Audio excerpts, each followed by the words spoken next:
هنعمل بقى احلى طبق فول ممكن تاكليه. جبت بقى المقلايه بتاعته وشويه زيت زيتون او اي زيت عندك، وجبت بصلايه صغيره كده وقطعتها صغير وسبتها على النار لما دبلت. وبعد كده جبت فصان توم، ولما الريحه طلعت بقى حطيت بقى هرست الشطه اللي احنا مخزنينها مع بعض والطريقه بتاعتهم على القناه. وبعد كده جبت الفول بتاعي بقى الجميل ده وحطيته بقى في المقلايه فوق البصل والثوم بقى وهرست الشطه دي، وتشم الريحه بقى، تشم الريحه ما شاء الله. تبلت الفول بقى بشويه فلفل وشويه كمون وشويه ملح، وجبت بقى طماطمايه وقطعتها كده صغير خالص.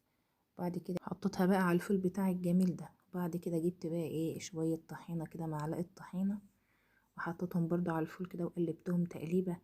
وكمان وحطيت كمان معلقه خل، وتدوبي بقى، تدوبي كل الفول ده بقى مع بعضه كده وتشم الريحه ما شاء الله.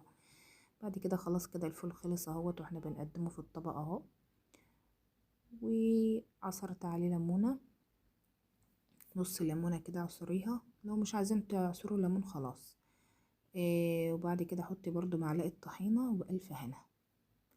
هنا بقى قعدت انادي بقى على العيال عشان يقوموا يسحروا معانا، بس حموزه اللزوزه ما كانش راضي يقوم ابدا. بيقول لي سيبيني بقى يا ماما انا مش عايزه اتسحر. قلت له ماشي براحتك.